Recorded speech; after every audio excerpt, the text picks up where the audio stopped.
And so to our first person tonight, Michelle Bachelet. She served not just once, but twice as the President of Chile. She was the first woman to hold that office.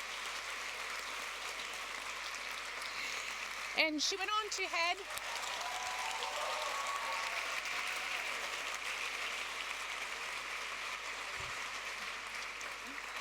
Yes. Michelle Bachelet, she likes doing everything in twos. Twice the President of Chile. She went on to head two UN agencies, UN Women, UN Commissioner for Human Rights. She trained as a pediatrician, but ended up being the Minister of Defense. And she is nominated by Brazil and also by Mexico. Welcome.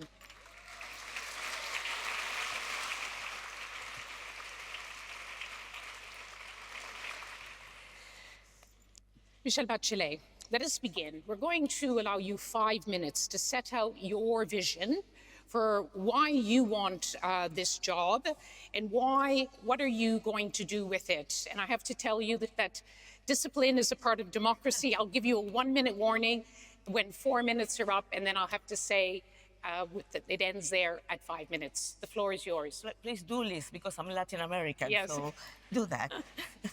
Well, the Excellencies and dear friends, my candidacy for Secretary General of the United Nations is grounded on one clear conviction. We must build the United Nations the world needs, a UN that not merely administers the present, but one with the capacity to transform it. An organization that's more effective, more transparent, closer to the people, and capable of delivering concrete results. My own vision was born of a difficult and sometimes improbable miracle of dialogue, even though when all odds were against it. I have seen its transformation, its transformed the impossible into the achievable. Trust in the international order and trust in our institution are mutually reinforcing. Both require robust experience and firm commitment to the Charter. I stand before you to reclaim the urgent need for dialogue, because deliberation and multilateral cooperation have been the operative platform upon which this organization was built, and they remain the bridge to our future. I believe in a nations that looks in 4 directions at once. First, backwards. It remains true to the principles of the Charter. I think the principles of the Charter are the moral and political compass of the international system. Any reform must serve to better realize that founding vision. Second, inward, to modernize and strengthen the institution with transparency, efficiency, and accountability, eliminating redundancies while eliminating field capacities, and turning reform from an episodic effort into continuous day-to-day commitment. Third, if I said backward, inward, third is outward, to reconnect with people. The UN's legitimacy depends on its ability to deliver concrete results. Because if people do not see the UN working, they will not believe in multilateralism. And fourth, forward, to collectively design the future. The centennial of 2045 is a working horizon. We must design the UN of the future today, with gender parity in the Secretariat, with real representation from all regions, and with the 3 pillars, peace and security, development, and human rights, properly financed and balanced. The United Nations rests on 3 deeply interconnected pillars: peace and security, sustainable development, and human rights. On peace and security, prevention must lie at the heart of our action. Quiet diplomacy, early warning, sustained engagement with regional actors, and professional mediation are always more effective than reacting after crisis already erupted.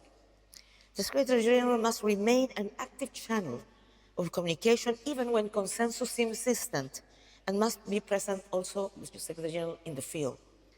On sustainable development, our priorities must be to eradicate hunger and poverty, reduce inequalities, close the digital divide, and advance meaningful climate action, among other things, so that we may leave young generations a world that offers them opportunity, dignity, and hope. This also requires a genuine reform of the international financial architecture, so that the most vulnerable countries are not left behind. On human rights, human dignity must remain at the center of everything the UN does. Human rights are not only the foundation of a life lived in dignity, they are also a preventive instrument for lasting peace and global stability. And central to this is the empowerment of women, girls, and youth, whose full and meaningful participation in peace processes and decision-making is essential to building more just and resilient countries and societies. I think that one of the unique elements of the United Nations is that the only irreplaceable space where humanity comes together to overcome common challenges in a world fragmented by disinformation, polarization, and competition for power. 30 seconds. The UN must be a place where difference becomes consensus, words outweigh violence, and where collective decisions reflect our shared responsibility to preserve peace and human dignity. The 21st century demands a UN that anticipates, that prevents, that unites.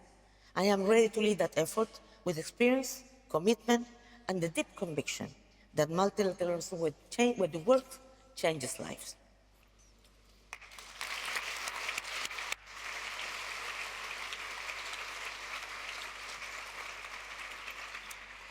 Not surprisingly, you've emphasized how human rights has to be at the center of the leader of the United Nations. What makes you qualified? And in fact, I should ask, why would you want this job? You saw when you were the High Commissioner, the tug between the world powers, between China and the United States, between speaking out in public and getting access in private. What skill do you have that you can bring to the role? Well, I think my skill is not only being at the UN, it's the whole history of my life. Because my personal political trajectory has deeply shaped myself. Having been a young girl when the coup d'etat happened in my country, my father, who really believed in rule of law, was put into prison and died by torture. Me and my mom was also in prison and went to exile. And then I learned what happens when institutions fail. When some people take power and don't respect the rule of law. And then afterwards being in exile, I learned the importance of multilateralism because I saw solidarity with the people who were suffering. And I think not only because of the help of countries, external countries, of course the battle for democracy in our own country, but support for important countries helped Chile go back to democracy. When I was elected President of Chile, the first woman president of my country, I also served twice, and also served as cabinet member, as health minister and defense minister, also the first in those positions. And as you know, and as the first executive director of UN Women, and afterwards as High Commissioner of Human Rights, in 20 years of my public life, both in national and international, I have combined the fundamental principles with realistic practical leadership. But I have been in places where I have to deal with very complicated situations. And very powerful forces. Yeah, and I have been able to do that. To example, and also another thing I think it gives me how the way I act is that I'm a physician, a pediatrician, and an epidemiologist. So I'm not only looking at the symptoms, I'm looking at the root causes, because if you don't understand what's there, you won't find the real solution. And just one example, there are like many countries that have been there, they had every weekend fights, killings, and there was different ethnic groups, but it was not a matter of identity. It was a matter of lack of water and soil. So if you want to find the solutions to those and prevent conflict from happening, you need to understand really, and for that, you need to be on the ground. Okay, well, we've got a lot of questions for you, but first I have to ask you, the 148 billion campaign, you're nodding, you know about it. The UNA UK is obviously part of it. They've called on all candidates to commit publicly to 5 principles, and everyone here is going to remember, so only tell the truth and nothing but the truth. Publishing financial disclosures, engaging with civil society, participating in transparent General Assembly and Security Council processes, respecting Article 100 of the UN Charter, which means, of course, independence from member states, and avoiding conflicts of interest with any current UN role. They want those principles to define this campaign. Do you commit to them, and why? I have to add one. It's only one mandate. One. To be elected and to do, that's also in the Yes. one for 8 billion. Yes. I could subscribe it now. I could subscribe it right now. All of them. Yeah. All of them, because that's what I've tried to do throughout my whole life. Yeah? That's what I believe in. And I believe that you have to make the best decisions with independence. We have to appoint the best possible person. I mean, there's always going to be, pressures. But in my life, I've shown that pressure doesn't paralyze me. I make decisions because I believe. I was on the hearing at the General Assembly, very happily, 3 hours. It was long, but it was really important because member states could listen to what I was thinking about many issues. And I'm looking forward if there are hearings in the Security Council soon. And I've been trying to have activities with civil society in this process. So I think for the fifth principle that you know, for more than 2 years, I'm not part of the UN. So I have no conflict of interest on that. Okay. We'll look forward to hearing you speaking out loudly if there's something happening behind closed doors. Let's go to the audience. We have our first question from Captain Kibria, who's from the Dr. Mustafa Hazara Foundation, a non-profit humanitarian foundation. Captain Kibria, the floor is yours. We think that he hasn't made it, and we'll ask you to read it out. Oh, that's... God, if the captains didn't make it, then what about all the rest? I hope he's preventing a conflict. Okay, we hope he wasn't prevented. And let me read his question. In today's increasingly complex global environment, do you believe the Secretary General should be entrusted with limited independent authority to undertake urgent peace and humanitarian initiatives when swift action is essential for the protection of human lives and international stability? So should you have the authority to intervene swiftly when lives are at stake? And needed to say, when major powers are involved. Yeah, well, I think you can do a lot. You can do a lot as Secretary General. First of all, I mentioned the 3 key tools and roles of the UN, because I believe that when some countries say we need to go back to basics and think that peace and security is the only thing, I don't agree with that. I think you won't have peace and security if you don't have development and you violate human rights. So we need the 3 of them. And I will do my best to insist that the 3 of them needs to be supported, funded, etc. The second thing is, I think the Charter has a lot of tools available: early warning, good offices, mediation.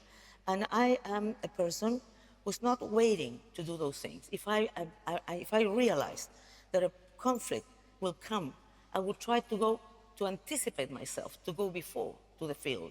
And if it's not able to prevent it, to work on mediation, to use our good offices. I mean, sometimes you try things and they don't work, but I think you have to insist trying. Yes, because I think everyone here knows that all the major wars of our time, be it Ukraine, be it Gaza, be it Sudan, be it the Iran war, the UN is not involved. What can you do to change that? What would you do differently? Well, what I say, if there are many different reasons, because there has been sort of a tendency of sort of not supporting multilateral solution and supporting unilateral solution or multilateral solutions.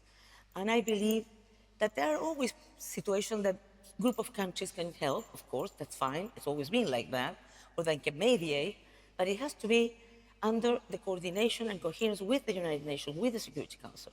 But I do believe, if I'm a Secretary General, I will go there to the field. I won't wait until they invite me to go. I will go there. If it's necessary, I'll be in front of the building of the Minister for Foreign Affairs, because I believe the Secretary General is if I would say, the more important diplomat in the world, and he has to be a moral voice. So I will speak, but I will go to the field, because there is a discussion. Should I be a secretary or a general? You'll be more general, given your defense. I mean, you have to be the chief administrator, according to the charter, but I have to be a general as well. Okay. I think that was a good answer. Timoteo Olatunde is from the Temvert Empowerment Foundation. It's a youth empowerment organization, mainly working in Nigeria. The question: civil society organizations, particularly those led by young people in the global south, face persistent barriers to meaningful UN participation, including accreditation delays, funding gaps, exclusion from decision making.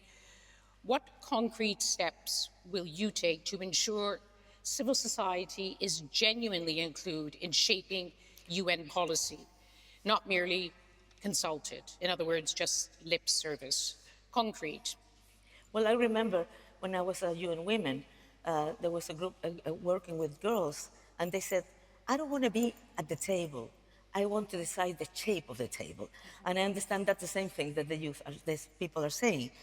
I believe, first of all, there's a lot that can be done with ECOSOC, because ECOSOC is the one who accredits which are NGOs, civil society organizations that can be observers, that can participate.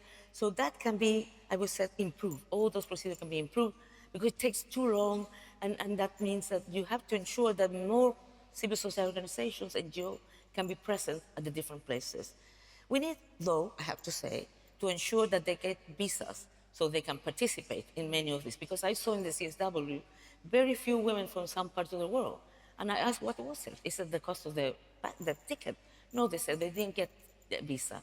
So we need to ensure that that happens as well. We need to enforce the youth office.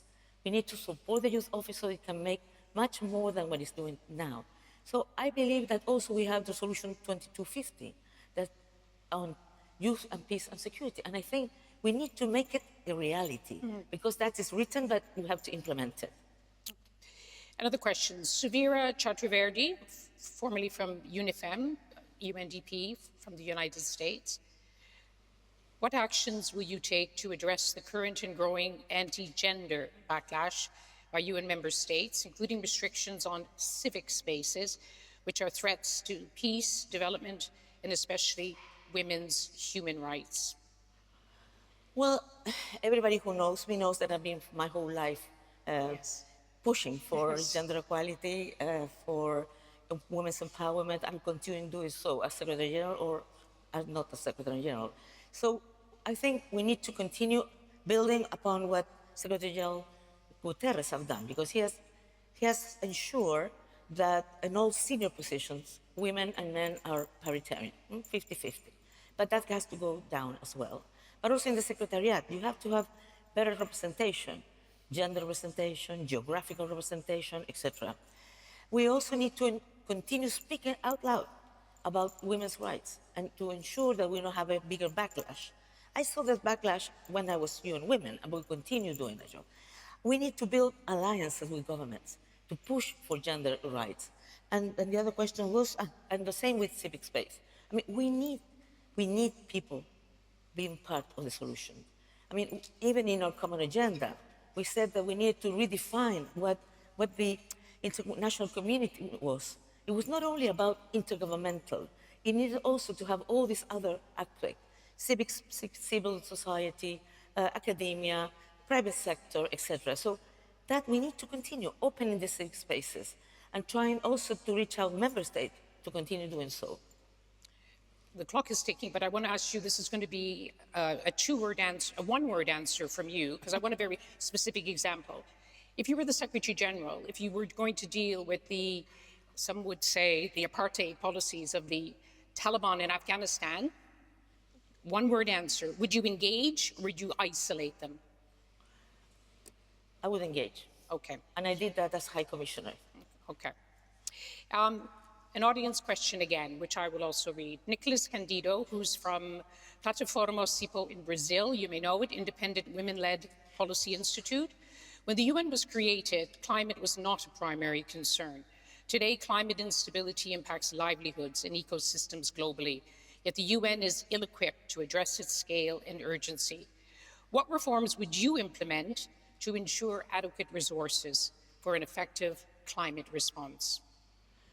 Well, first of all, I think if I'm Secretary General, I have to maintain climate change in the agenda, because some countries I feel saying that climate change doesn't exist. Some countries are discussing about going back to coal, and other fossil combustibles. And I think that's very dangerous. So we need, first of all, to continue showing science evidence why climate change is a reality, and we need to maintain. And then we need to think on how we finance it, because climate action needs support.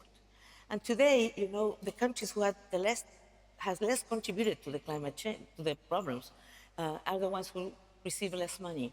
So we need to think in innovative mechanisms, for example, like debt climate swaps, or other mechanisms that can ensure that countries who are not the responsible one can really have the resources to do their mitigation and adaptation plans and so on.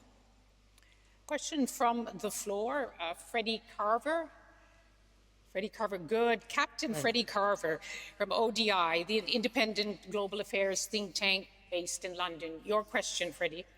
Thank you very much. One of the challenges for the UN-led humanitarian system is that it receives criticism from all sides, from crisis-affected populations who complain that their most important needs are often not met, particularly around safety and security, from actors in the global north, particularly on the right of politics, who argue that the system is fragmented, bureaucratic, inefficient, too expensive, and also from many voices in the global south, who argue that the humanitarian system dominates space and funding, apart from global south and civil society. Yet the focus of the UN system in the last 12 months has been very much around cost-cutting, around prioritization, and has struggled to meet some of these more strategic questions and challenges. How would you address those challenges if you became Secretary General? Well, I think that one of the main tasks that the UN has to ensure is to protect lives. And protect lives not only trying to avoid conflicts, but also to deal with the results not only on conflict, but because you need humanitarian assistance also when you have diseases, when you have natural disasters, and so on. So I believe that humanitarian assistance is key, but it has to be also related to the other areas that we need to work on. Because, of course, we have to provide humanitarian assistance when the things are happening, but as I said before, we need to prevent them from happening, because probably there will never be enough resources to solve all those problems. And prevention is essentially to avoid not only the losses of life, the situation you mentioned, but also the cost that it means. But on the other hand, I believe there is a huge group of people with a lot of experience that have done a fantastic job on humanitarian assistance. And I think we need to continue supporting them strongly. But you worry that cost-cutting would dominate your agenda, would have to dominate, with almost the percentage of funding has gone down in recent years by nearly 25%. Well, I think... Again, we're back to existential. Yeah, I mean, I know that the UNAID reform, it's mainly being pushed because of cost-cutting and because of lack of liquidity. But if you have savings, making all those initiatives that the reform intends to do, avoiding the redundancy and so on, that needs to be put those money in the areas that you prioritize. Again, I will look like somebody who's repeating, but human rights, development, and peace and security. Because the thing of the reform is not to do more with less, it's to do better and put the money where the priorities are. Because you believe the critics who say it is too bloated, you do need to slim it down? No, I do believe that the UN has to be leaner, but muscle. Not leaner, but weak. So one of the things that I believe, and I will push strongly, is that it can be a reform. It must be a reform. It's an opportunity as well. But what cannot happen is to diminish the field capacity. And it cannot happen not to do what it needs to do, because otherwise we're losing the essentials that make this new organization exist. Michelle Bachelet, the world would want a UN Secretary General who's not just focused on the job, but also find ways to keep their mental health, to keep sane. You have 30 seconds to give us a little hint. How does Michelle Bachelet relax? Well, I'm not sure I can that answer because when things are very complicated, you need to be there and energetically. The only thing that I want to say is that for me to be a Secretary General is not to be the glory of to be the first women Secretary General. I have many glories in my life and I don't need more. So what is your hobby? You've got 5 seconds. My hobby, read, dance. Oh, dancing. Yes. Okay. Okay. But one thing I said, I would like to be a Secretary General if it's worthy, if I can be really independent, neutral, and serve all member states. That is what I would like. Well, I think we would all want you to be able to achieve that. Michelle Bachelet, thank you very much.